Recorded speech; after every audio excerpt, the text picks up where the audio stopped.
வெளிப்படுத்தின விசேஷம் 12ஆம் அதிகாரம். அன்றியும் ஒரு பெரிய அடையாளம் வானத்திலே காணப்பட்டது. ஒரு ஸ்திரீ சூரியனை அணிந்திருந்தாள். அவள் பாதங்களின் கீழே சந்திரனும் அவள் சிரசின் மேல் 12 நட்சத்திரங்கள் உள்ள கிரீடமும் இருந்தன. அவள் கர்ப்பவதியாயிருந்து பிரசவ வேதனை அடைந்து பிள்ளை பெறும்படி வருத்தப்பட்டு அலறினாள். அப்பொழுது வேறொரு அடையாளம் வானத்திலே காணப்பட்டது. 7 தலைகளையும் 10 கொம்புகளையும் தன் தலைகளின் மேல் 7 முடிகளையும் உடைய சிவப்பான பெரிய வலு சர்ப்பம் இருந்தது. அதன் வால் வானத்தின் நட்சத்திரங்களில் 1/3 பங்கை இழுத்து அவைகளை பூமியில் விழத் தள்ளிற்று. பிரசவ வேதனைப்படுகிற அந்த ஸ்திரீ பிள்ளை பெற்ற உடனே அவளுடைய பிள்ளையை பட்சித்து போடும்படிக்கு அந்த வலு சர்ப்பம் அவளுக்கு முன்பாக நின்றது. சகல ஜாதிகளையும் இருப்பு கோலால் ஆளுகை செய்யும் ஆண் பிள்ளையை அவள் பெற்றாள். அவளுடைய பிள்ளை தேவனிடத்திற்கும் அவருடைய சிங்காசனத்தின் இடத்திற்கும் எடுத்து கொள்ளப்பட்டது. ஸ்திரியானவள் வனாந்தரத்திற்கு ஓடி போனாள். அங்கே 1260 நாள் அளவும் அவளை போஷிப்பதற்காக தேவனால் ஆயத்தமாக்கப்பட்ட இடம் அவளுக்கு உண்டாயிருந்தது. வானத்திலே யுத்தம் உண்டாயிற்று. மீகாவேலும் அவனை சேர்ந்த தூதர்களும் வலு சர்ப்பத்தோட யுத்தம் பண்ணினார்கள். வலு சர்ப்பமும் அதை சேர்ந்த தூதரும் யுத்தம் பண்ணியும் ஜெயங்கொள்ளவில்லை. வானத்தில் அவர்கள் இருந்த இடமும் காணப்படாமற் போயிற்று. உலகம் அனைத்தையும் மோசம் போக்குகிற பிசாசு என்றும் சாத்தான் என்றும் சொல்லப்பட்ட பழைய பாம்பாகிய பெரிய வலு சர்ப்பம் தள்ளப்பட்டது. அது பூமியிலே விழ தள்ளப்பட்டது.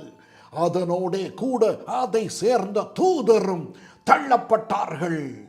அப்பொழுது வானத்திலே ஒரு பெரிய சத்தம் உண்டாகி, இப்பொழுது ரட்சிப்பும் வல்லமையும் நமது தேவனுடைய ராஜ்யமும் அவருடைய கிறிஸ்துவின் அதிகாரமும் உண்டாயிருக்கிறது.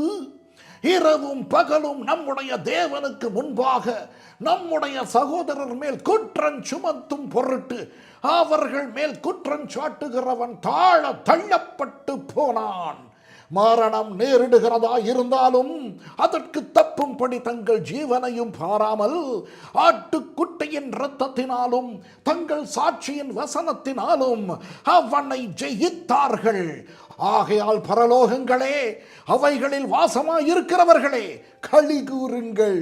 பூமியிலும் சமுத்திரத்திலும் குடியிருக்கிறவர்களே, ஐயோ, பிசாசானவன் தனக்கு கொஞ்ச கால மாத்திரம் உண்டென்று அறிந்து மிகுந்த கோபம் கொண்டு உங்களிடத்தில் இறங்கினபடியால் உங்களுக்கு ஆபத்து வரும் என்று சொல்ல கேட்டேன். வலு சர்ப்பமானது தான் பூமியிலே தள்ளப்பட்டதை அறிந்து அந்த ஆண் பிள்ளையை பெற்ற ஸ்திரியை துன்பப்படுத்தினது.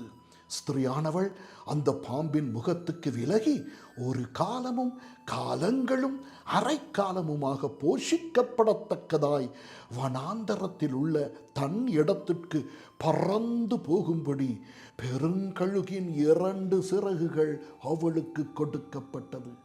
அப்பொழுது அந்த ஸ்திரியை வெள்ளம் கொண்டு போகும்படிக்கு பாம்பானது தன் வாயில் இருந்து ஒரு நதி போன்ற வெள்ளத்தை அவளுக்கு பின்னாக ஊற்றிவிட்டது.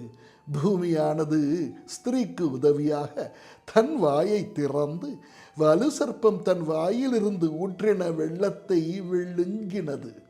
அப்பொழுது வலு சர்ப்பமானது ஸ்திரீயின் மேல் கோபம் கொண்டு தேவனுடைய கற்பனைகளை கை கொள்ளுகிறவர்களும் இயேசு கிறிஸ்துவை குறித்து சாட்சியை உடையவர்களாகிய அவளுடைய சந்ததியான மற்றவர்களுடனே யுத்தம் பண்ண போயிற்று.